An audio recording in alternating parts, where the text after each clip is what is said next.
मतलब कल से हमारा कैलेंडर का एक महीना शुरू हो गया जिसका नाम है किस्लेव। किस्लेव के नया इस महीने का हम लोगों ने कल स्वागत किया और सब लोग जानते हैं कि जो हिब्रू कैलेंडर है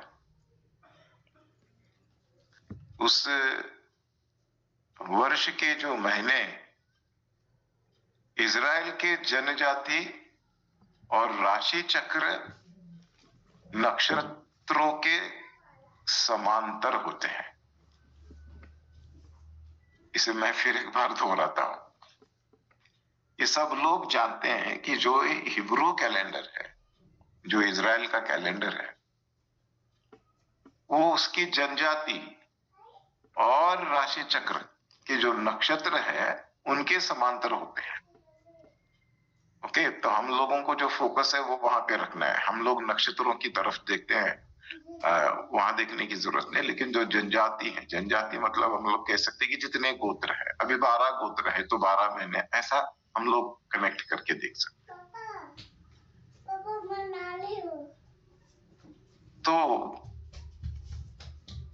इज़राइल के अनुसार प्रत्येक महीना मानवता और जीवन के 12 मूलभूत पहलुओं में से एक का प्रतीक होता है। अब हम लोग जो है भारत में ये मानते हैं कि पंच महाभूत, या हम लोग पंचांग कहते हैं, पंच अंग। पंचांग मतलब मैं एस्ट्रोलॉजी का नहीं कह रहा हूं, लेकिन पंच अंग जो 5 हम लोग देख सकते हैं, सूंघ सकते हैं, छू सकते हैं, है ना। तो ये जो 5 अंग है, यहां पर हम लोग देखते हैं कि 12 मूलभूत पहलू हैं, 5 नहीं है। तो इसमें क्या है? पहली दृष्टि, दूसरा ध्वनि, तीसरा गंध, चौथा है भाषण, पांचवा है स्वाद, छठा है स्पर्श, सातवां है क्रिया, आठवां है गति, नौवां है स्वभाव, 10वां है खुशी, 11वां है विचार और 12वां है नींद। तो इनमें से प्रत्येक मानव शरीर के 12 मुख्य भागों या अंगों से मेल खाता है। हर चीज में हम लोग 12-12 देख सकते हैं, 12-12।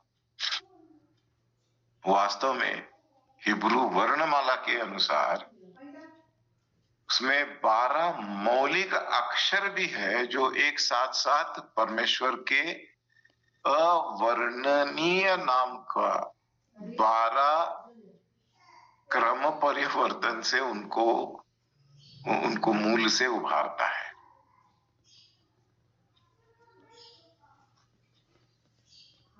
हमको ये याद रखना है कि सेफर यज्जिष्ठ की जो वर्णमाला है उसे 3 श्रेणियों में विभाजित करता है। जो मातृ अक्षर है, दुगुने अक्षर है और मौलिक या सरल अक्षर है। तो ये सारी चीजें हिब्रू भाषा के साथ जुड़ी हुई है और हिब्रू जो कल्चर है या जो हम लोग कह सकते हैं कि लोगों के जीने का जो एक ढंग है, इससे पहले इन सारी चीजों से हम लोग अनभिज्ञ थे, लेकिन ये सब चीजें अब धीरे धीरे उभर कर सामने आ रही है। तो हमें ये ध्यान देना चाहिए कि सेफर इजरा याग्जिक, सेफर याग्जिक जो है 2 मुख्य प्राचीन पांडुलिपियों में है। एक है लघु संस्करण और दूसरा है लंबा संस्करण। जो लघु मतलब संक्षिप्त संस्करण है वो 12 गुणों को सूचीबद्ध करता है जो हम लोगों ने अभी अभी पढ़े थे, लेकिन स्पष्ट रूप से ये नहीं बताता है कि 12 महीनों में कैसे मेल खाते, जो 12 महीने हैं एक दूसरे के साथ कैसे मेल खाते। लंबा संस्करण जो इसका है वो बताता है कि कैसे संबंधित, और ये वो संस्करण है जिसका उपयोग मैं कर रहा हूं। शरीर के अंगों को महीनों और गुणों से जोड़ने के भी कई तरीके हैं।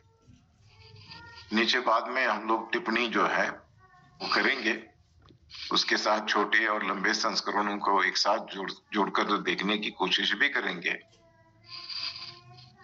लेकिन सेफर याजरहा जो रबी आर्य के अपने स्मारकीय अनुवाद में किया है, टिप्पणियां की है, उसमें रबी आर्य जो है कपलान के छोटे मोटे और लंबे दोनों संस्करण शामिल है और सभी संभावनाओं का एक चार्ट जो है वो प्रस्तुत किया गया है। तो ये सारी जो जानकारी है वो मैं आपको बाद में देता हूं, लेकिन मैं आपको ये बताना चाहता था कि जो भी हम लोग सोचते हैं हर एक महीने के बारे में, अब जो बातचीत हो रही थी मैं सुन पा रहा था लेकिन मेरी आवाज अब तक नहीं आ रही थी, कि हर चीज में कहीं ना कहीं नक्षत्र है, कहीं ना कहीं ग्रह है, कहीं ना कहीं और कुछ है जो हिंदू कैलेंडर के अनुसार होता है। लेकिन जब इब्रानी या हिब्रू कैलेंडर की बात होती है तो ये सारी चीजें एक नए आयाम को दर्शाती है, एक नई बात को दर्शाती है। तो उसको थोड़ा हम लोग समझने की कोशिश करेंगे। लेकिन कल तीसरा यूहन्ना की पत्री को समाप्त करेंगे और बुधवार को मेरे ख्याल से हम लोग अपना लास्ट क्लास करेंगे। उसके बाद छुट्टी करते हैं क्योंकि क्रिसमस है, तो आप सब लोग भी शायद बहुत व्यस्त होंगे अपने अपने कामों में, कलीसिया के लोगों के साथ में, क्रिसमस की तैयारी में। तो आप सुझाव दे सकते हैं, अगर करना है कंटिन्यू तो कर सकते हैं, लेकिन अगर आप लोग व्यस्त हैं तो फिर हम लोग छुट्टी ले सकते हैं, कर सकते हैं आचार्य तो जी। आज के लिए इतना ही, यहीं पे रुकते हैं। जैसे इसमें लिखा है कि सब प्रकार का अधर्म तो पाप है, परंतु ऐसा पाप भी है जिसका फल मृत्यु नहीं। हम जानते हैं कि जो कोई परमेश्वर से उत्पन्न हुआ है वह पाप नहीं करता, पर जो परमेश्वर से उत्पन्न हुआ उसे वह बचाए रखता है और वह दुष्ट उसे छू नहीं पाता। जी, जी।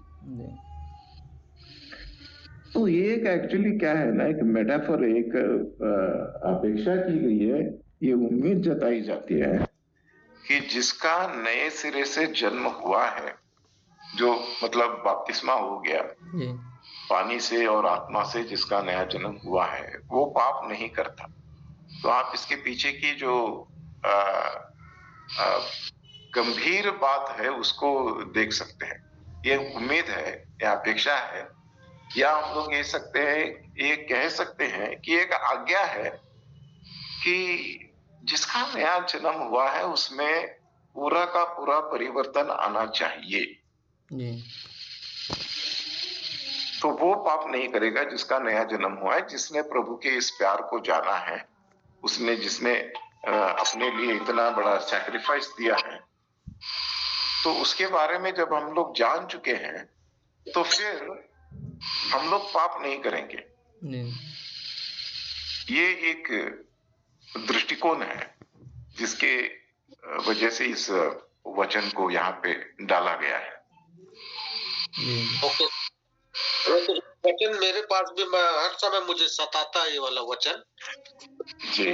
मैं जानना चाहूंगा सर, इसके किस पाप के बारे में है और ये क्या पाप, कौन सा ऐसा पाप है जिसका फल मृत्यु है, और कौन सा ऐसा पाप है जिसके लिए हम करते हुए देखे तो उसके लिए विनती करें। यहाँ लिखा है, देखेंगे पहला यूहन्ना का उसका 17 पद में लिखा है, उसका 5 अध्याय का उसका मैं 16 पद पढ़ रहा हूँ सर।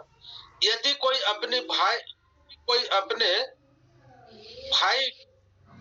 को ऐसा पाप करते देखे जिसका फल मृत्यु ना हो, नहीं करे और परमेश्वर उसे जिन्होंने ऐसा पाप किया है जिसका फल मृत्यु देगा। पाप ऐसा भी होता है मृत्यु है,